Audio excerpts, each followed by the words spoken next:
Já tô aqui te esperando tem um tempinho, porque eu achei que tu viria pra cá mesmo.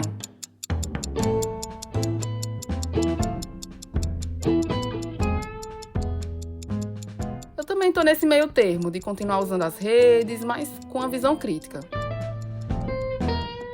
Vai lá que Rodrigo já tá te esperando com uma jornalista pra refletir sobre essa tua decisão. E não é qualquer jornalista não, tá? Pode ir que eu vou ficar ouvindo atrás da porta.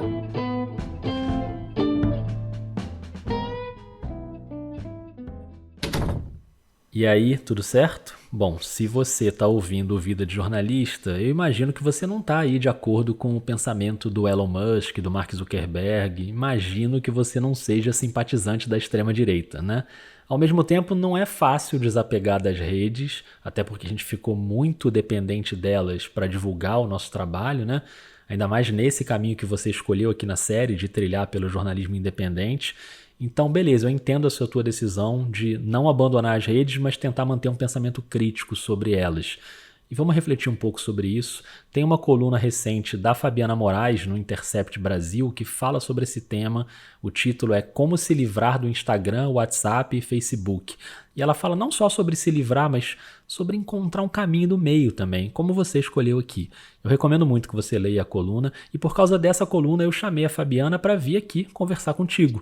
Se você escuta o Vida, você já conhece a Fabiana, tem um perfil dela aqui no podcast, que é um dos meus episódios preferidos. Ela é uma das maiores jornalistas do país, professora, escritora, colunista do Intercept e da Gama Revista. É uma das grandes pensadoras do nosso jornalismo hoje. Eu vou deixar vocês à vontade e vou ficar aqui também ouvindo o que a Fabiana tem para dizer. Você decidiu que vai permanecer nas redes sociais do grupo identitário formado por homens bilionários brancos do norte global? Ok.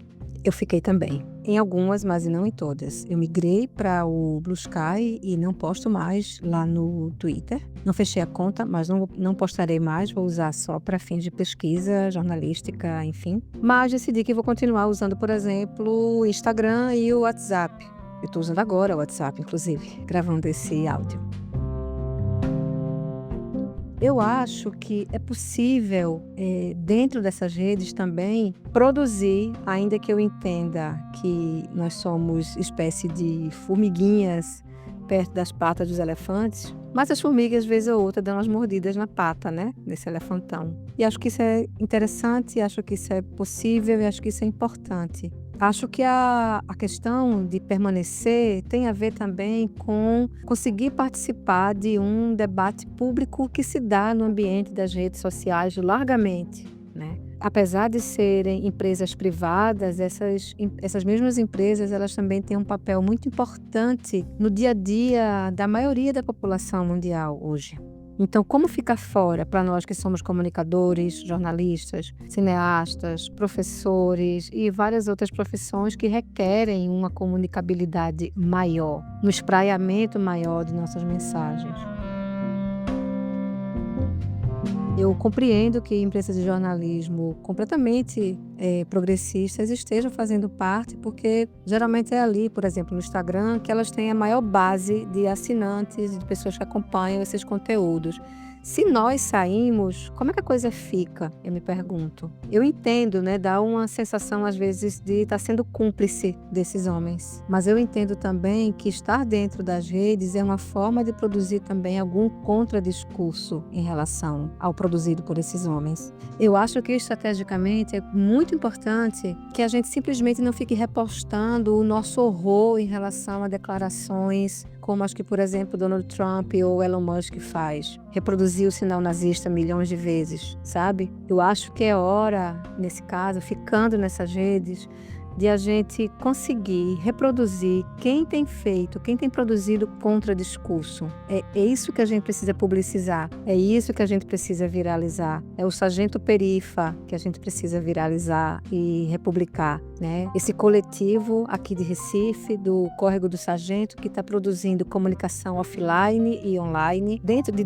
periferia, mas num sentido completamente inverso da lógica com a qual esses homens se estabeleceram nas redes, né? Dos algoritmos e tudo mais. Esse coletivo que a Fabiana cita, o Sargento Perifa, ele tá aqui no Vida de Jornalista no episódio Como Fazer Jornalismo no Seu Território, da série Dicas pra Vida, de 2024. A Martiene Oliveira, fundadora do coletivo, ela conta como ela faz jornalismo junto com a comunidade no Córrego do Sargento, em Recife. É um coletivo movido a 70 mãos, né? Mas a gente costuma dizer que o Perifa é uma comunidade inteira. A gente trabalha a comunicação horizontal, né? Que é aquela de morador para morador, onde ninguém ganha mais do que ninguém e todo mundo cresce junto. Então, eu acho que ficar é interessante nessa produção de contradiscurso e, para isso, a gente tem que disseminar esse contradiscurso, não ficar replicando o discurso desses homens. É isso. Obrigado demais, Fabiana. Sempre um privilégio, né, ouvir Fabiana Moraes. Flávia, você que ficou aí atrás da porta, escutando tudo, você gostou do que você ouviu? Cara, eu sempre adoro ouvir Fabiana. Eu já falei pra ela e eu vou repetir. Eu queria que ela tivesse sido minha professora. Eu também queria. Quem não queria, né, que Fabiana Moraes tivesse sido sua professora? E, Flávia, falando sobre redes, como é que você tá nas redes? O X, por exemplo, o famoso ex-Twitter, você tem usado ainda ou não? Cara, abandonei de vez. É mesmo? Abandonou? Desde que ele foi derrubado, voltou, eu não entrei mais, assim. Acho que tá chatão, já tem um tempo, agora tá bem pior. É muito conteúdo de robô. Eu sumi de lá. Agora sim, continuo usando Instagram, ainda uso um pouco de LinkedIn, mas também nada muito auge, não. Acho que Instagram eu uso um pouco mais pra biscoitar. Entendi. No meu caso, assim, o X, quando ele foi derrubado, eu também não voltei. Mas primeiro eu não voltei porque eu tava achando ruim, sabe? Pouco alcance, Sim. não tava funcionando, aí eu larguei. E agora, com essa guinada mais radical do Elon Musk, entrando aí pro governo do Trump, fazendo gesto nazista, Sim. e assim, transformando o X numa plataforma mesmo da extrema-direita, aí é que eu não voltei mesmo, mas aí dessa vez com essa consciência também de que eu não quero fazer parte desse ambiente. Total. Muita gente no jornalismo tem feito esse movimento, né? Em relação ao X especificamente. Sim. Mas eu tô que nem você, eu continuo no Instagram, apesar dessa guinada da Meta também. Eu tenho usado bastante o Blue Sky, eu uso o TikTok, mas eu uso mais para ver coisas do que para postar. Eu acabei de entrar no LinkedIn, você sabe disso, a gente já conversou sobre isso, né, Flávia? Mas só porque eu quero divulgar minhas oficinas de podcast, que eu quero fazer uma turma por mês ao longo desse ano. Então, inclusive, você que está ouvindo, se você quiser fazer oficina de podcast, me procura. Mas enfim, eu não larguei as redes e às vezes me dá uma culpa. Isso te dá uma culpa, Flávia? Ou sei lá, não tem o que fazer, não tem como largar? É isso, eu fico com o mesmo sentimento, assim. Eu fico com meia culpa, mas ao mesmo tempo não tenho o que fazer. Não tem como largar tudo, assim, eu acho, né? Pra mim. Pois é, e pra quem trabalha como jornalista independente, as redes sociais não só servem como plataforma de divulgação do trabalho, como pra muita gente é plataforma de remuneração também, né? É um dos sintomas aí do jornalismo independente hoje. Muitos jornalistas têm que botar a cara nas redes para fazer publi, por exemplo, para produzir conteúdo para uma marca. É um dos jeitos de se remunerar e de pagar os boletos. E aqui só para explicar, eu não estou falando dos grandes influenciadores que ganham milhões com publis. Eu estou falando de jornalistas, produtores de conteúdo que têm um canal no YouTube ou produzem para o Instagram ou fazem um podcast e aí se remuneram com publis de forma honesta. Claro, sempre lembrando esse trechinho do Código de Ética. Deixa eu chamar aqui a Eduarda Santos de novo. Capítulo 3, artigo 12º. O jornalista deve informar claramente a sociedade quando suas matérias tiverem caráter publicitário ou decorrerem de patrocínios ou promoções. Pronto, tudo às claras. Flávia, tu já fez publi? Você acredita que não? Sempre tive vontade. Então, marcas, por favor, né? Procurem a Flávia aí, né?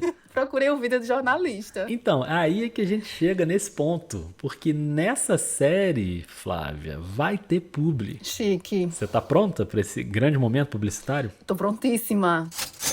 Então, como tudo aqui nessa série rende uma escolha para você que está aí escutando, você vai poder decidir se você quer ouvir essa publi da série Escolha na minha voz ou na voz da Flávia. Flávia, você quer fazer uma coisa meio Big Brother? Tipo, você tem 30 segundos para convencer quem tá ouvindo aí a escolher a publi na sua voz? Eu acho que a essa altura o ouvinte já percebeu que minha voz é bem agradável. Eu sou uma pessoa muito legal. Muito Tudo bacana. bem. Eu não vou fazer propaganda pra minha voz não, tá? Mas vamos lá. Vamos pra uma escolha um pouco diferente.